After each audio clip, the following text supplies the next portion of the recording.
ہمیشہ چھوٹی چھوٹی خوشیوں کا استقبال کیا کرو، کیونکہ انہی کے پیچھے محبتوں کا سیلاب ہوتا ہے۔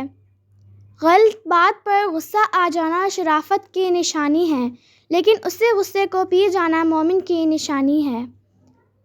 جب آنکھیں نفس کی پسندیدہ چیزیں دیکھنے لگیں تو دل انجام سے اندھا ہو جاتا ہے۔ کبھی اپنی زبان سے کسی کے عیب بیان نہ کرو، کیونکہ عیب تم میں بھی ہے اور زبان لوگوں کی بھی ہے۔ جب کسی شخص کی عقل کامل ہو جاتی ہے تو اس کی گفتگو میں کمی آ جاتی ہے۔ صبر کی دو صورتیں ہیں، جو ناپسند ہو اسے برداشت کرنا اور جو پسند ہو اس کا انتظار کرنا۔ اگر کوئی تم سے جلتا ہے تو بجائے غصہ ہونے کے ان کی جلن کی قدر کرو، کیونکہ یہی وہ لوگ ہیں جو تمہیں خود سے بہتر سمجھتے ہیں۔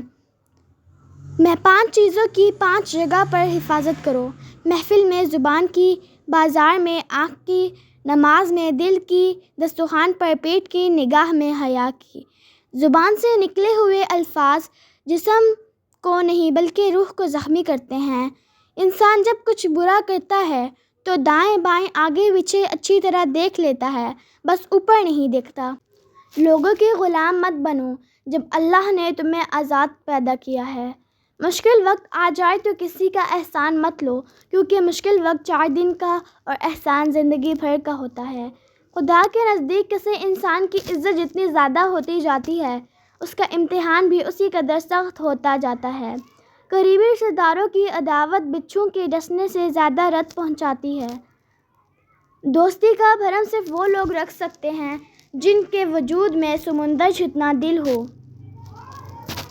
کوئی تمہارا دل دکھائے تو ناراض مت ہونا، کیونکہ قدرت کا قانون ہے، جس درخت کا پھل زیادہ میٹھا ہوتا ہے، لوگ پتھر بھی اسی کو مارتے ہیں۔